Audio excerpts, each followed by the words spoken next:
بانی مذاکرات ہو رہے ہیں. تو پھر یہ جو کمیٹیاں بنی ہیں، یہ سارا کچھ بنا ہے. اس کے ساتھ ہم اور بھی سنتے رہتے ہیں کہ اسٹیبلشمنٹ کے لوگ مذاکرات کر رہے ہیں. وہ کہاں کر رہے ہیں؟ تو ہمارے ذرائع نے بتایا ہے، خبر دی ہے خیبر پختونخوا سے بڑے اہم ذریعے نے، کہ بشریٰ بی بی بھی اس وقت فارغ نہیں بیٹھی ہوئی، وہ بھی کچھ اپنا جو بھی ان کا حصہ ہے. اور کل کراں دیکھیں، مذاکرات کی جو چیزیں طے ہوتی ہیں، سب سے بڑی اہم چیز جو ہوتی ہے وہ گارنٹی ہوتی ہے کہ جو چیزیں طے پا جائیں گی اس کی گارنٹی کون دے گا. تو اس وقت جو ہمارے ذرائع میں کنفرم کر رہے ہیں، جو بشریٰ بی بی ہے پی ٹی آئی کی طرف سے، یعنی کہ عمران خان کی طرف سے جو گارنٹر کے طور پر سامنے آئی ہیں کہ جو چیزیں بھی طے ہوں گی وہ اس پر عمل درآمد، اس کی ذمہ داری میں لوں گی، یہ بشریٰ بی بی کہہ رہی ہیں. تو یہ تھی ان سائڈ سٹوریز میں نے آپ کو بتائی. ایک تو جو شاہ محمود قریشی ہیں، ان کی 2 دنوں میں کل اور آج بڑی اہم ملاقاتیں ہوئی ہیں، اور اس کے دوران جو اندرون خانہ شرمندگی کا اظہار کیا ہے پی ٹی آئی کے لوگوں نے. حکومت نے کہا ہمارا کوئی تفضات نہیں، آپ بتائیں آپ ہمیں کیا کرنا چاہتے ہیں، آپ لکھ کر دیں، کل کل پھر نئے مطالبات نہ آ جائیں تاکہ وہ سند رہے. تو پی ٹی آئی کے لوگوں نے کہا جی ٹھیک ہے، ہم پہلے ہماری بانی سے ملاقات کروائیں، عمران خان سے ملاقات ہوگی تو وہی ہمیں لکھ کر دیں گے کیا کیا مطالبات کرنے ہیں. تو پھر کہا گیا جی بالکل بندوبست کرتے ہیں.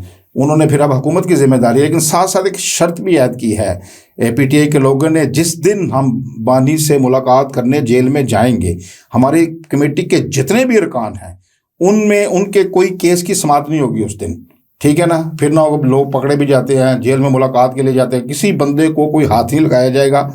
پوری کمیٹی عمران خان سے جیل میں جا کر ملاقات کرے گی، ان کو سارے احوال سے آگاہ کرے گی. لیکن ایک اور بھی بڑی خوشائند بات آپ کو بتانے لگا ہوں کہ اس تمام پروسیجر جو ابھی شروع ہوا ہے، یہ جاری و ساری ہے. اس پر جو ہم دیکھتے تھے پہلے بانی پی ٹی آئی بڑا کہتے تھے ہمیں اسٹیبلشمنٹ سے ہم براہ راست بات کریں گے، ان کی کوئی حیثیت نہیں ہے.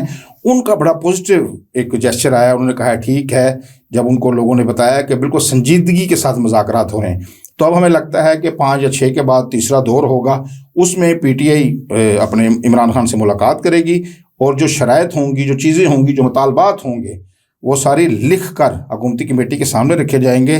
اس کے بعد کچھ لوگ یہ بھی بات کر رہے ہیں کہ 6 جو تاریخ ہے جنوری کو کسی کیس کی سزا بھی سنائی جا رہی ہے. لیکن میں آپ کو ایک بات بتایا تجزیے کے طور پر، اگر سزا ہوگی تو پھر مذاکرات کدھر جائیں گے؟ تو مجھے نہیں لگتا کہ شاید ابھی فی الوقت فوری سزا نہ ہو. لیکن دوسری جانب یہ بھی باتیں کی جا رہی ہیں کہ بنی گالا شفٹ ہو رہے ہیں عمران خان. تو دونوں چیزیں مجھے فوری طور پر ہوتی نظر نہیں آ رہی. لیکن دیکھتے ہیں آنے والے دنوں میں 2025 کا نیا سال آیا ہے، یہ کیا نئے رنگ لے کر آتا ہے، کیا تبدیلیاں لے کر آتا ہے. جو علم نجوم کے ستارہ شناس ہیں بڑی بڑی پیشگوئیاں کر رہے ہیں، رہائی کی پیشگوئیاں ہو رہی ہیں، بنی گالا شفٹ ہونے کی پیشگوئیاں ہو رہی ہیں. لیکن اس سال میں کچھ بڑا ہونے ضرور جا رہا ہے، یہ تو آنے والے دنوں میں ہمیں پتہ چلے گا. دوسری جو بڑی خبر تھی وہ جو پاڑا چنار میں 3 ماہ ہو گئے ہیں، معصوم بے گناہ عام جو انسان ہیں لوگ، ان کی وہاں زندگی اجیرن کر دی گئی تھی. ایک واقعہ پیش آیا تھا جب ایک قافلہ سیکورٹی فورسز کی نگرانی میں جا رہا تھا پاڑا چنار، تو اس پر فائرنگ کر کے کافی لوگوں کو شہید کر دیا گیا تھا. اس کے بعد پھر کشیدگی اتنی بڑی کہ مورچے وہاں بن گئے، لوگوں نے اپنے اپنے مورچے بنا لیے. وہاں نہ کوئی سامان کھانے پینے کا، نہ ادویات آ رہی تھیں. پھر ہم نے سنا کہ 30 بچے وہاں شہید ہو گئے ہیں. تو یہ ساری چیزیں ایک جو گھر میں بیٹھے، یہاں جو پورے پاکستان میں بلکہ پوری دنیا میں جو لوگ بیٹھے ہوئے، وہ اتنے رنجیدہ ہوتے تھے ان خبروں سے. گھر میں بیٹھی خواتین ہم سے بات کرتی تھیں یہ کیا ہو رہا ہے، یہ ہمارے ملک کا حصہ ہے کہ یہاں لوگوں کو جو گاجر مولی کی طرح کاٹا جا رہا ہے، کوئی پوچھنے والا نہیں ہے. لیکن خدا کر کے کل امن مادہ ہوا، اور جو آنے والا کل ہے اس میں جو پولیس ہے اس کی ذمہ داری لگائی گئی ہے کہ مسافروں کو، ان کے قافلوں کو گھروں تک پہنچائے. لوگ اپنے گھروں کو نہیں جا رہے. یہ کون سا ملک ہے، کس صدی میں ہم زندہ ہیں؟ ایسے لگتا ہے جب یہ باتیں گفتگو سنتے ہیں ہم، تو ایسے یہ لگتا ہے کہ ہم کسی پتھر کے زمانے میں رہ رہے ہیں. لیکن دانش جو ہے وہ بروئے کار آئی. علامہ راجہ ناصر عباس صاحب متحرک ہوئے، انہوں نے دھرنوں کی کال دی.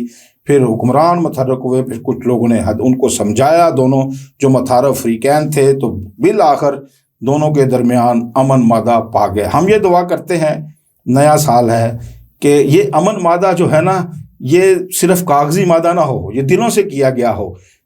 جس کا بھی لہو گرتا ہے دونوں فریق سے، دونوں ہی ہم مسلمان ہیں، دونوں فریق مسلمان ہیں، اور ساتھ ساتھ کم سے کم انسان تو ہے نا. تو یار بس کر دیں، انسانوں کا قتل عام کتنا قتل عام کریں گے. لیکن یہ بڑی، میں سمجھتا ہوں کہ اتنی خوشی کی بات ہے کہ یہ قتل و غارت کا سلسلہ وقتی طور پر رکا ہے، جو ہماری دعا ہے اس کو یہ سلسلہ مستقل ہو جائے۔ تو ہم اس موقع پر دعا کرتے ہیں نئے سال کے موقع پر کہ یہ دوبارہ اس طرح کی خون ریزی جو وہاں دوبارہ قرم ایجنسی میں نہ شروع ہو، اور پورا پاکستان ہم دعا کرتے ہیں یہ امن کا گہوارہ ہو، یہاں خوشحالی ہو، لوگ اپنے بچوں کے ساتھ رات کو انجوائے کریں، کھائیں پئیں، کسی کو کوئی تکلیف نہ ہو۔ اسی دعا کے ساتھ اجازت چاہوں گا۔ اللہ نگہبان۔